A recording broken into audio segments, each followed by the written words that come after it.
श्री मदाद्य शंकराचार्य जी ने अपने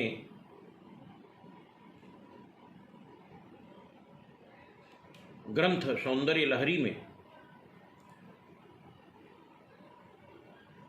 माँ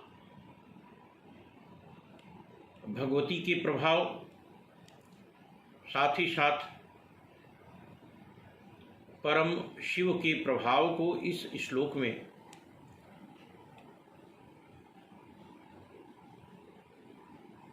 अभिलिखित किया है।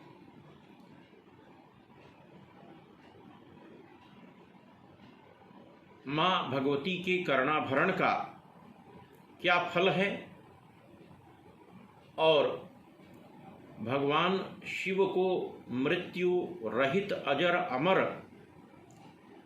देव के रूप में क्यों उपन्यस्त किया गया है, यह इस श्लोक में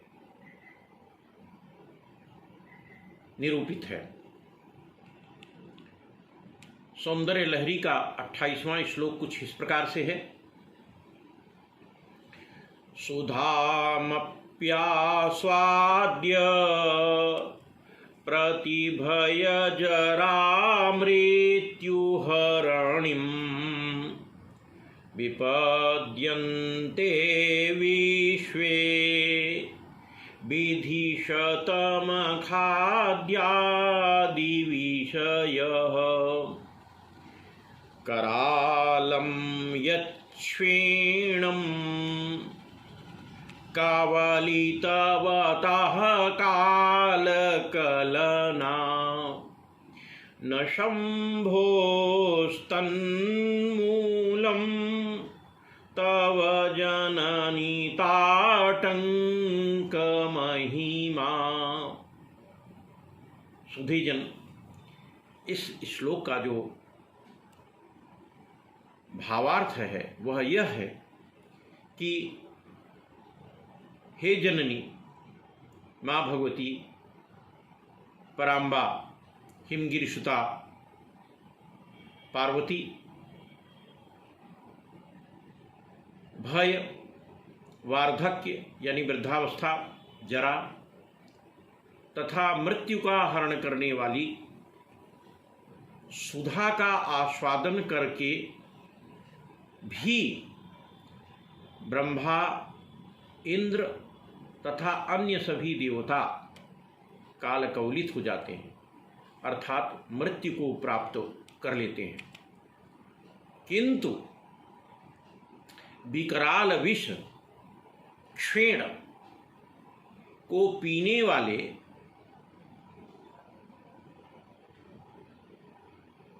भगवान शिव का कालग्रहण नहीं होता, अर्थात जो ब्रह्मा इंद्रादि देव हैं वह तो सुधा का आस्वादन करने के बावजूद भी मृत्यु को प्राप्त हो जाते हैं, किंतु विकराल विष हलाहल नामक विष कंठ में धारण करने के बावजूद भी क्षेण को पीने वाले वही भगवान शिव उस कराल काल के गाल का ग्रास तक नहीं बनते। इसका कारण क्या है? वस्तुतः श्रीमदाद्य शंकर इस श्लोक में निरूपित कर रहे हैं कि हे माँ भगवती, उसका जो मूल रहस्य है वह आपके कर्णाभरण हैं, आपके कर्णभूषण हैं, कानों में धारण किया गया जो ताटंक है वही उसका मूल रहस्य है।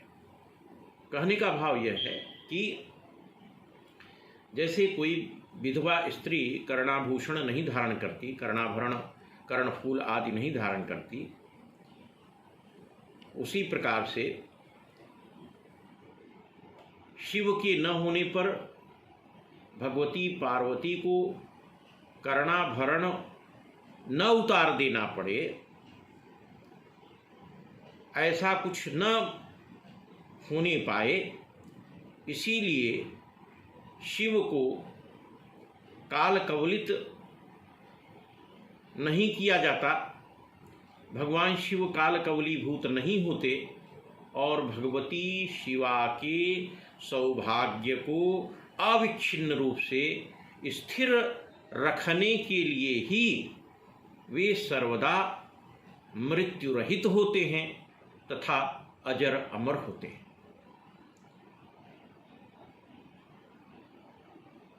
अत्यंत ही अपूर्व भाव भरित श्लोक है।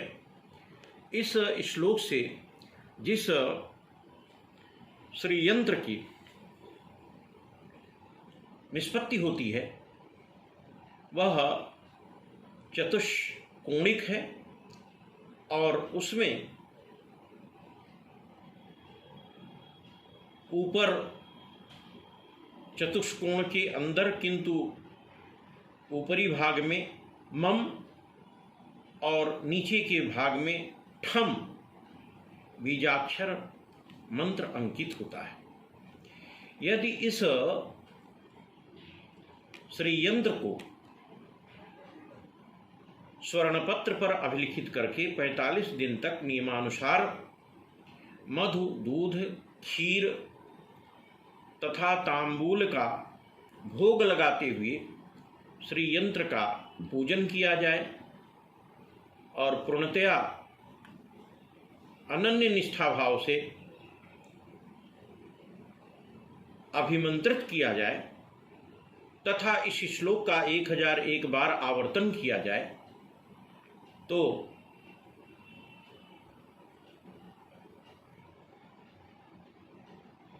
अकाल मृत्यु का निवारण हो जाता है। अकाल मृत्यु उस व्यक्ति की फिर कभी नहीं हो सकती। यह इस श्लोक का फलादेश है। धन्यवाद।